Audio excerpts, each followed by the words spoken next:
Hi, welcome to this quick Filipino lesson. Today, we'll learn about basic sentence structure in Filipino. We'll go over how sentences are built, what's considered formal or bookish, and what sounds natural in daily conversation. Let's get started.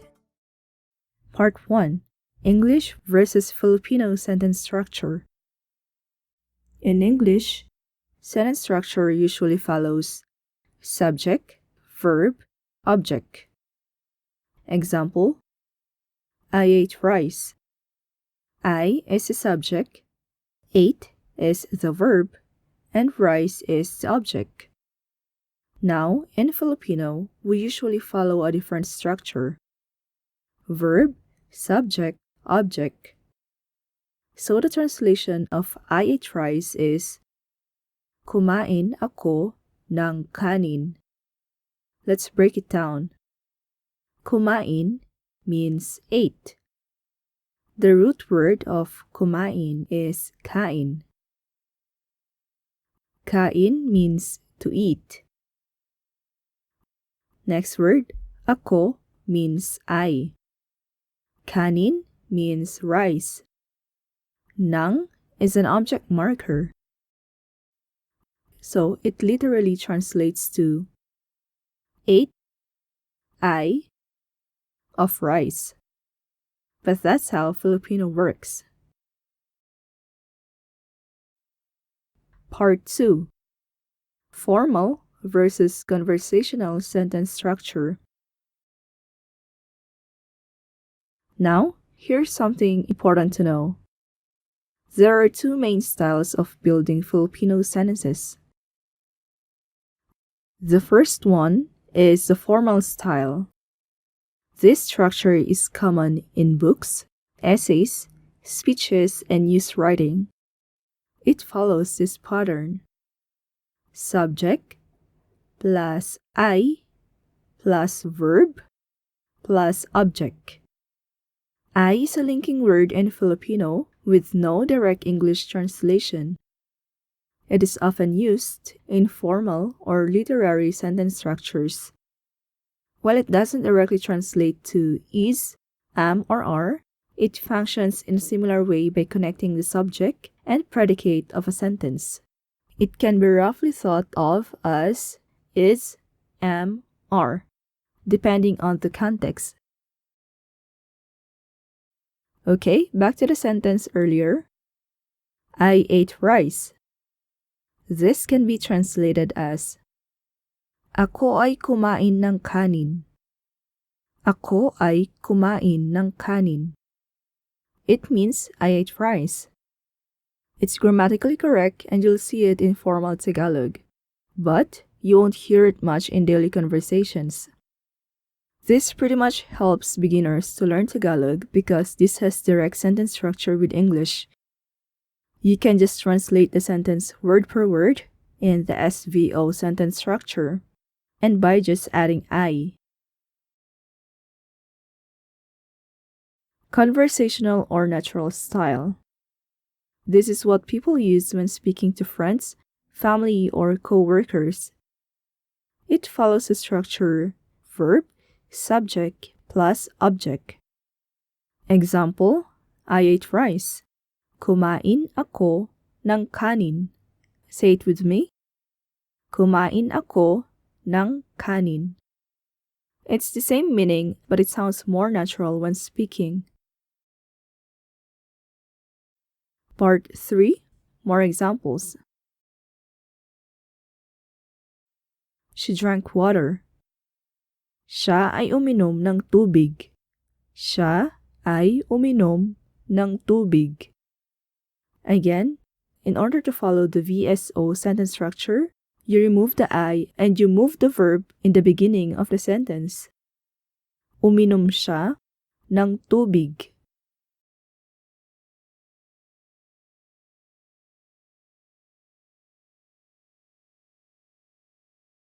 We studied at home. Kami ay nag-aral sa bahay. Kami ay nag-aral sa bahay. Nag-aral kami sa bahay. Nag-aral kami sa bahay.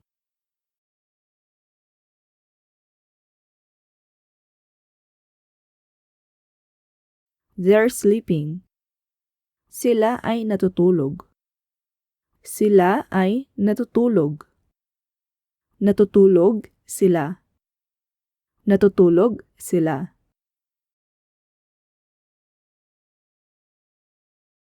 You are watching TV. Ikaw ay nanonood ng TV. Ikaw ay nanonood ng TV. Nanonood ka ng TV. In here, notice how ikaw became ka. Ikaw is used when emphasizing the subject, especially when it's disconnected from the verb or used for contrast or focus. Ka is used when the subject is right after the verb in a more natural flowing sentence. Ikaw can stand alone. Again, it's used for emphasis or is subject focused. Ka is always part of a sentence with a verb or helper word. For example, if I say, you, ikaw, you don't say ka. That's wrong. Who's going to clean the house? You. Ikaw. Ikaw ang bahala. You take charge. In this case, you can say, bahala ka. He cooked food. Siya ay nagluto ng pagkain. Nagluto siya ng pagkain. Nagluto siya ng pagkain. Are you familiar now with the sentence structure? Again, verb plus subject plus object. That's a conversational Filipino sentence structure. However, if you are a beginner, you can still use the subject, verb, object sentence structure, but again, this is more formal and not really used in daily conversations. Part 4. Practice time. Now it's your turn. I'll say the sentence, then you repeat after me. I ate bread. Kumain ako ng tinapay. Kumain ako ng tinapay. He or she drank coffee. Uminom siya ng kape. Uminom siya ng kape. We read a book. Nagbasa kami ng libro. Nagbasa kami ng libro. You slept early. Natulog ka ng maaga. Natulog ka ng maaga. Quick tip on pronouns. Here are some useful pronouns to help build more sentences. Ako. I, me. Ka, ikaw. You. Siya. Siya may mean he or she. Kami. Kami. Kami is we, however, it's excluding the listener. Tayo. Tayo. Tayo is also we in English, but it's including the listener. Tayo, we, including you. Sila. Sila. They. That's it for today's Filipino grammar lesson. Now you know the two main ways to build a sentence in Tagalog.